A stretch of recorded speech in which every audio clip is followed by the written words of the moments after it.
warahmatullahi wabarakatuh. Perkenalkan, nama saya Febi Indrotami dari kelas SI2B. Di sini saya akan menjelaskan materi mengenai siklus hidup sistem informasi. Siklus hidup sistem atau sistem life cycle atau SLC adalah proses evolusioner yang diikuti dalam menerapkan sistem atau informasi berbasis komputer. LS juga dilakukan dengan pendekatan secara teratur dan dilakukan secara top-down. Di dalam sistem informasi, sering terjadi kegagalan besar. Ini disebabkan tidak adanya atau buruknya teknik pengembangan sistem. Karena kegagalan tersebut, kesadaran akan pentingnya pengembangan sistem mulai dikembangkan dengan menerapkan sistem life cycle atau bisa disebut daur hidup sistem informasi. Istilah daur hidup atau life cycle tersebut digunakan untuk menjelaskan tahapan-tahapan dan langkah-langkah pengembangannya.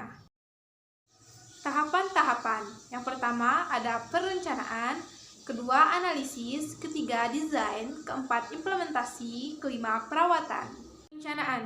Perencanaan dimaksudkan kita sebagai perancang sistem maupun mengumpulkan informasi tersebut, permasalahan atau kejadian yang ingin dikaitkan dengan sistem tersebut, serta mulai menentukan kriteria dan pembatasan pemecahan masalah tersebut, yang kemudian memberikan alternatif atau solusi jalan keluarnya.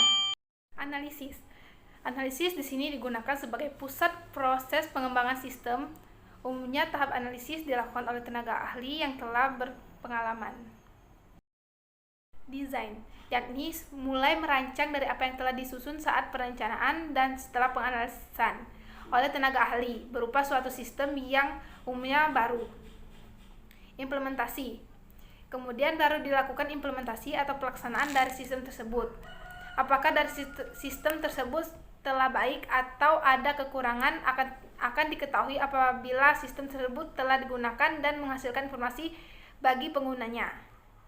Pengguna dan perawatan. Tahap penggunaannya yang berlangsung sampai waktunya untuk merancang sistem itu kembali. Tahapan terakhir adalah proses perawatan, yakni setelah ditemukan sistem yang terbaik yang minim dari kesalahan, maka kita sebagai si pembuat sistem maupun men-create atau merawat sistem tersebut agar tidak terjadi kekeliruan dalam penggunaan sistem tersebut. Berikut adalah diagram langkah-langkah dalam tahapan perencanaan. Berikut ini adalah tahapan dalam analisis sistem. Berikut ini adalah diagram tahapan rancangan.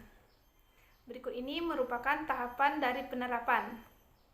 Berikut ini adalah tahapan dari penggunaan. Penggunaan di sini dibagi menjadi 3. Yang pertama, menggunakan sistem, di mana pemakai menggunakan sistem untuk mencapai tujuan yang diidentifikasikan pada tahapan perencanaan. Kedua, audit sistem. Di sini penelitian apakah sistem baru memenuhi kriteria kinerja atau studi ini disebut penelaahan setelah penerapan atau post implementation.